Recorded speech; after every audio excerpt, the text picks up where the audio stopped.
أبي هريرة رضي الله عنه قال قال رسول الله صلى الله عليه وسلم سيأتي على الناس سنوات خداعات يصدق فيها الكاذب ويكذب فيها الصادق إلى آخر الحديث. Jamaah salat Jumat yang dirahmati Allah Subhanahu wa taala. Adapun judul nasihat kita pada kesempatan yang berbahagia ini adalah berhati-hati dengan ruwaidah. Jamaah rahimakumullah, hadis yang barusan kita bacakan tadi yang artinya akan datang kepada manusia tahun-tahun yang penuh dengan penipuan. Bagaimana Rasulullah SAW mewanti-wanti kita, mengingatkan kita bahwa suatu saat kelak kondisi kehidupan manusia di akhir zaman, di mana pada saat itu kata Rasulullah banyak penipuan, banyak terjadi pembohongan. Apakah itu dalam bentuk tulisan, kalau boleh kita terjemahkan untuk bahasa kekinian hari ini? Apakah itu nanti dalam bentuk lisan? Apakah nanti dalam bentuk pangkat dan jabatan? Dan berbagai macam bentuk kondisi yang terjadi di akhir zaman, di mana pada saat itu kata Rasulullah banyak terjadi penipuan. Sekaligus ini mengingatkan kita senantiasa berhati-hati dengan apa yang telah diingatkan oleh Rasulullah SAW. Di dalam hadis ini Rasulullah menyebutkan, menjelaskan makna daripada penipuan dan pembohongan itu. Tentunya juga akan dijelaskan dalam hadis-hadis yang lain. Namun pada kesempatan ini kita membaca satu hadis saja. Apa bentuk penipuan dan pembohongan tersebut? Lanjutan dari hadis ini kata Rasulullah, ketika itu pendusta dibenarkan, sedangkan orang-orang yang jujur malah didustakan. Ini bagaimana Rasulullah menyebutkan akan datang tahun-tahun kondisi, keadaan, masa yang penuh dengan penipuan dan kebohongan. Rasulullah menyebutkan di antara bentuknya adalah ketika pada saat itu para pendusta. Nah, ini bermakna dikenal. Orang tahu dia pendusta. Kita sampaikan di mukadimah tadi, apakah itu dalam bentuk tulisannya. Kalau dia menulis, maka tulisannya itu banyak kebohongan, banyak penipuan. Ketika orang membaca tulisannya tersebut, banyak orang yang tersesat dan disesatkan. Jadi orang dusta yang dimasukkan di sini adalah memang dikenal dia pendusta dalam segala bentuk. Ini sebuah kondisi tidak terjadi begitu saja. Pendusta dipercaya, orang jujur didustakan. Ini sebuah kondisi tidak terjadi begitu saja.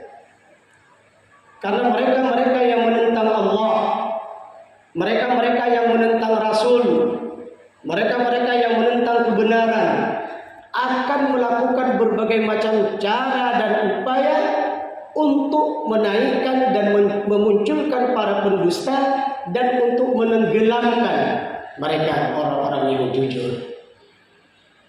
Tentunya kita sebagai seorang mukmin, seorang muslim harus punya wawasan yang luas. Harus banyak membaca. Harus banyak bertanya. Harus banyak menelaah. Bahkan harus banyak melakukan riset, penelitian. Sehingga ketika terjadi sebuah Persoalan yang muncul bagaimana Allah mengajarkan kita, ya ayyuhalladzina amanu in ja'akum fasiqun binaba'in fatabayyanu. Ketika muncul berita, muncul persoalan, maka kita tidak langsung berbicara. Fatabayyanu. Lihat dulu siapa yang berbicara. Lihat dulu apa isi pembicaraan. Lihat dulu apa yang dibicarakan. Manfaatnya apa, mudaratnya apa. Nah, ini namanya mukmin yang cerdas.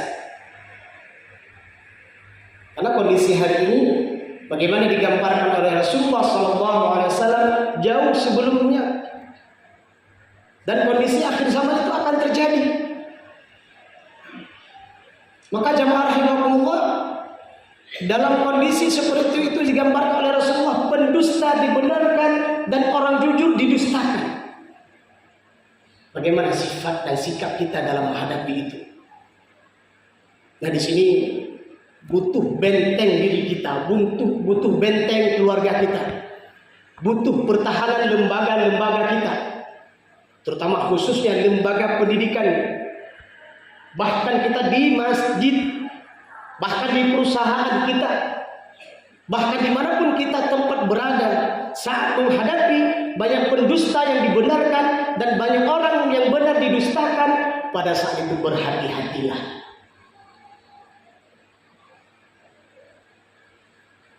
Lanjutan daripada hadis ini, maksud di saat tahun-tahun penuh penipuan, Rasulullah menyebutkan bahwa pada saat itu Urwaibithah berbicara. Ada yang bertanya, apa yang dimaksud Urwaibithah?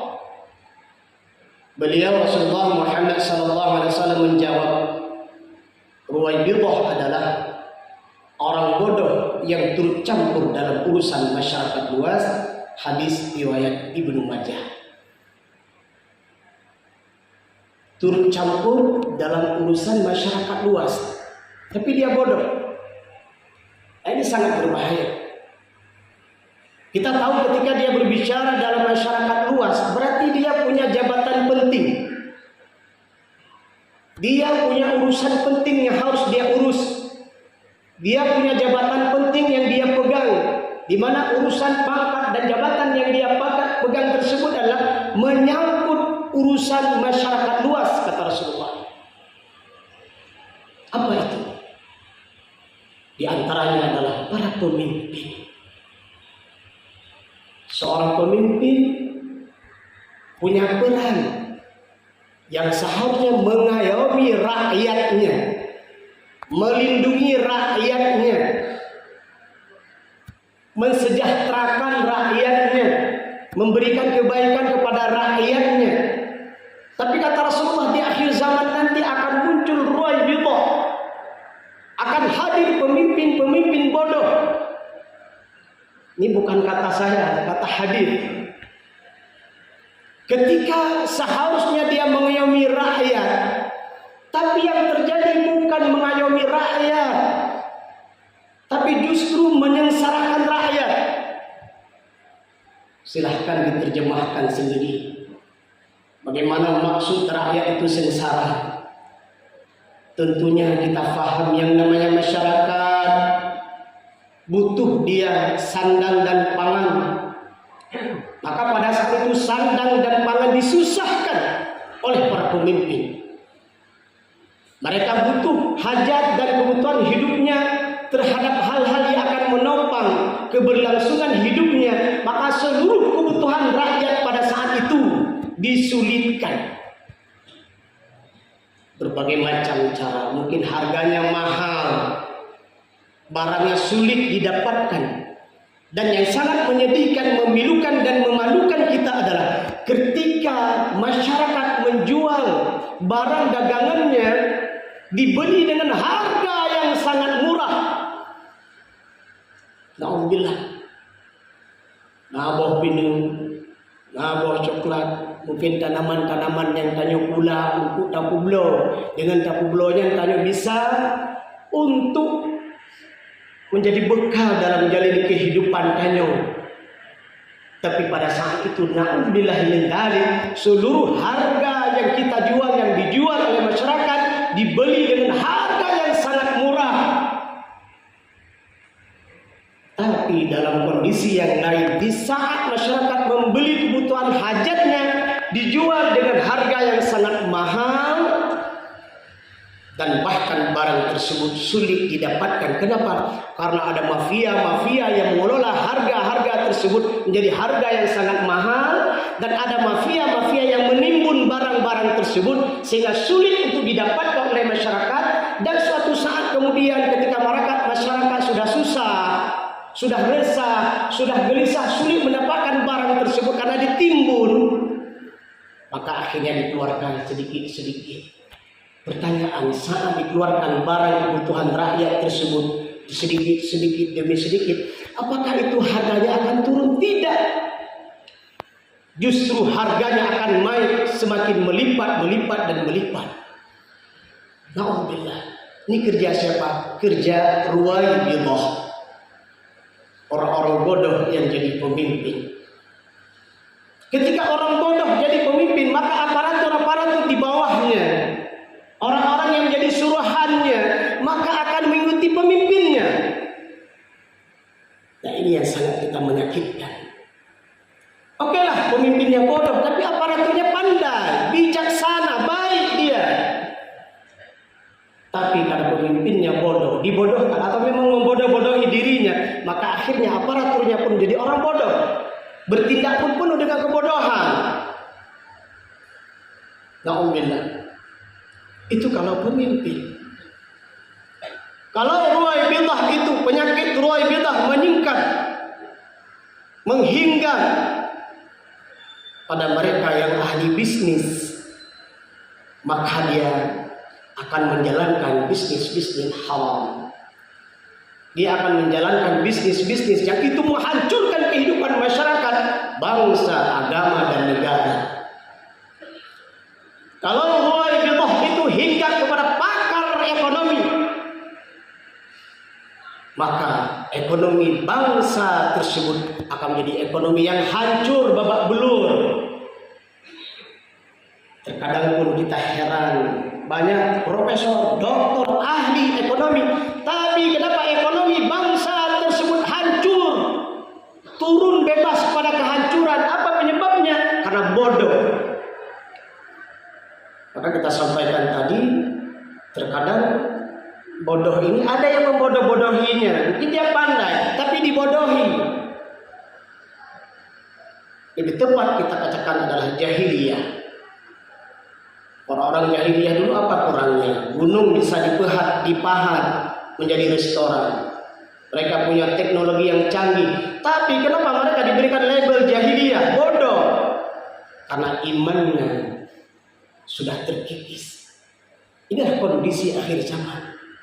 Mereka banyak ilmu, mereka pakar dalam berbagai macam keahlian, tapi bodoh dalam keimanan dan keislaman, bodoh dalam kejujuran dan keadilan. Akhirnya ekonomi menjadi hancur. Jemaah rahimahullah, dari hadis yang kita bacakan ini, apa pelajaran penting yang bisa kita ambil untuk menghadapi Ruwaibidah di akhir zaman sebagaimana digambarkan dalam hadis Rasulullah yang kita bacakan tadi? Pelajaran yang pertama adalah bagaimana Rasulullah mengingatkan kita dalam hadis ini bahaya berbicara tanpa ilmu. Allah berfirman, "Fas'alu ahla dzikri in kuntum la ta'lamun." Bertanyalah kepada yang ahli, yang pakar, yang mengetahui. In kuntum, jika kalian la ta'lamun, kalau tidak tahu. Kalau kita jadi seorang pemimpin, kita tidak ada ilmu dalam memimpin. Panggil orang-orang pandai, panggil orang-orang saleh, panggil orang-orang alim, ajarkan saya tentang memimpin. Oh, dia tidak mengetahui tentang ahli bisnis, tapi dia diberikan jabatan untuk mengurus bisnis. Dia tidak punya ilmu, panggil orang-orang saleh, orang-orang alim, ahli pakar di bidang bisnis, tanyakan bagaimana saya mengelola bisnis ini. Begitu juga dalam bidang-bidang yang lainnya. Ketika kita bodoh, tidak tahu dalam melaksanakan tugas, kita tanyakan, panggil. Bukankah Rasulullah SAW suatu saat pernah mendatangi sahabatnya dan berkata, bacakan Al-Quran kepadaku, kata Rasulullah. Sehingga sahabat tersebut mengatakan, ya Rasul, bagaimana aku membacakan Al-Quran kepadamu sementara Al-Quran diturunkan kepadamu? Apa kata Rasul? Aku senang mendengarkan bacaan Al-Quran darimu. Masya Allah. Inilah karakter pemimpin yang baik. Dia senang mendengar keluhan-keluhan masyarakatnya. Dia senang mendengar koreksi dari bawahan-bawahannya. Saat itu dia merasa bahagia dan memperbaiki dirinya. Ini pertama yang harus kita lakukan. Peringatan, berhati-hati berbicara segala sesuatu. Tugas yang kita emban tanpa ilmu, maka bertanyalah kepada ahli ilmu dan belajar adalah ilmu. Apalagi itu menyangkut masalah agama. Kondisi akhir zaman, mohon maaf, banyak orang berbicara tentang dinul Islam. Tapi ternyata karena dia bodoh, dia tidak paham tentang dinul Islam. Maka ketika dia sampaikan tentang dinul Islam, orang yang mendengarnya bukannya memahami Islam, tapi Islam makin kabur. Islam yang disampaikan menjadi ulo-ulo, menjadi bahan olok-olok. Bahkan Islam yang disampaikan justru menyudutkan Islam itu sendiri. Dan akhirnya dia menyampaikan tentang Islam yang salah.